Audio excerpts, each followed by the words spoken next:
You are watching NetSoft IT Academy. 905-812-2923. info@netsoftacademy.com. www.netsoftacademy.com. So now let's start with lab number 21. Lab number 21 is where we apply transport rules. Now, the first thing that we're going to do under this is on the Exchange Admin Center, go to Mail Flow, and the very first thing that you see is the rules. So first thing, we are going to create a rule to add a disclaimer to all outgoing email. So click on New, and right here you have the third option, Apply Disclaimers. I select Apply Disclaimers, and I'm going to name this Company Outbound Mail Disclaimer. Now apply this rule if the recipient is located, not the recipient is. The recipient is located outside the organization. Okay. Do the following. Append the disclaimer. We're not changing that. Enter the text here. So the text that I'm going to enter is going to be this part here. And I'm just copying and pasting from a different source. That if this email is intended for authorized recipients only, if you have received this mail in error, please forward this mail to itsecurities@xyz.com. Okay. And the fallback action is wrap. Okay. Now, another thing that you can see here is you can enforce the policy right away, or you can test the policy with policy tips or something else. Now, all of these are options. So I'm going to select enforce and click on save. And you can see that there is a trailing white space here. So basically what happened was I put a space at the end of the name, which was not very appreciated by Exchange. So I'm going to create this, and you can see that this has a priority of 0. Now I'm going to add another rule, this time to block one user for communicating to another. So ideally, I click on this and select this option here on new and restrict messages by sender or recipient. Now, remember one thing, that by default, I cannot add more than one condition right away over here. No mail from Chris to Robert, or Robert to Robert from Chris. Either way, it's the same thing. Now, if we want to be very accurate with the book, we would be doing this name. Otherwise, just a name that is like, okay, hey, this is the thing. So the recipient, apply this rule if the recipient is, and we look for Robert Kiyosaki, and okay, do the following, reject the message with the explanation. No communication, or not allowed to communicate, let's say. Not allowed to communicate. All right. But this is blocking everybody, including everybody who wants to send an email to Robert. So for example, if I just, don't worry, I'm going to come back to this policy again. If I just say save,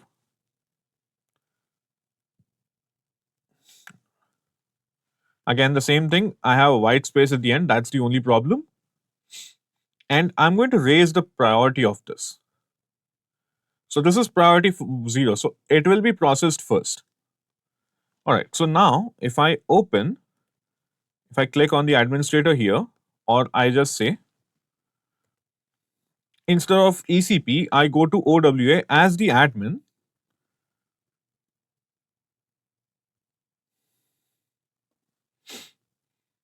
Oh, that's strange.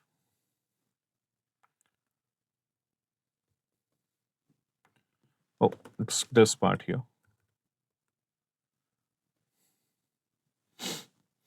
You can see that I have a few emails here, all of this.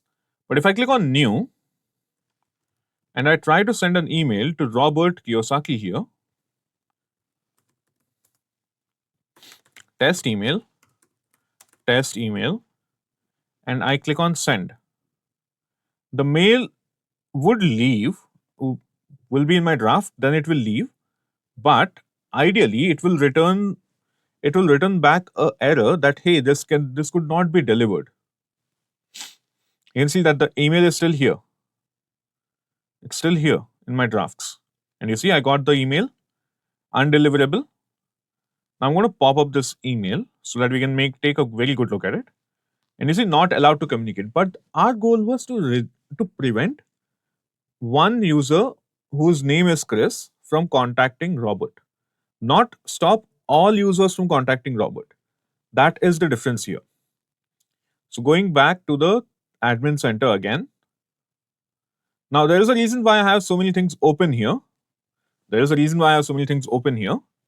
And that is so that I can explain all of these ideas to you.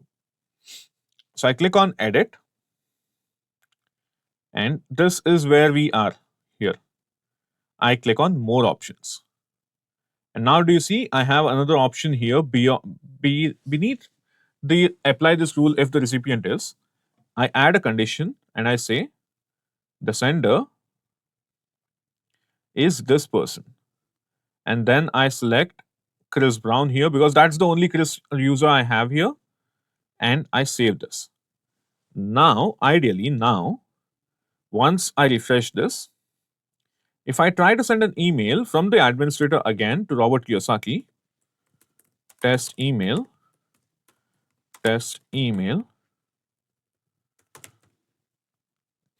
and send, I should not get a undeliverable or this message could not be delivered message. That indicates that my policy has worked flawlessly. See, I don't have any emails here. I'm going to refresh this and you can see that I don't have any emails, and that verifies that the rules are working properly. Now, after this is done, we are going to also filter emails based on certain keywords or sensitive information filters.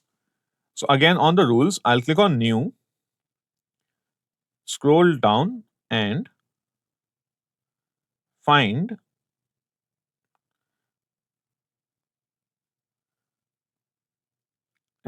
restrict messages by sender or recipient. Now the name for this is going to be sensitive information filter. Apply this rule if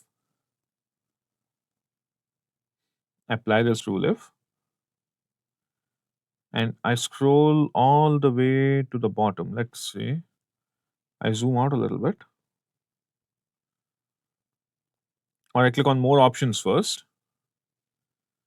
Apply this rule if any attachment content includes any of these words, and that's when I add them. Credit card, then financial, then data, client, and I click on OK.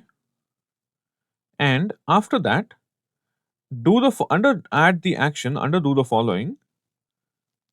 Forward the message or just say add recipients to the BCC box, let's say. And under this, I'm going to just select the administrator, click on OK and save. Now again, same problem again that I have a space here. There's nothing else to worry about. There's no errors. But this one, however, the sensitive information filter, because we are looking at attachments, it is a little bit difficult. However, if I had said the subject or body includes, and then I had put those words, then it would be a completely different story. I can always modify my policy after it has been created. I hope everybody is aware of that fact. You can always modify your policy after it has been created. But you need to test your policy first before you implement it. Now, that also marks the end of the lab here. So I'll see you in the next lab. Stay tuned. Thank you for watching NetSoft IT Academy. 905-812-2923. info@netsoftacademy.com. www.netsoftacademy.com.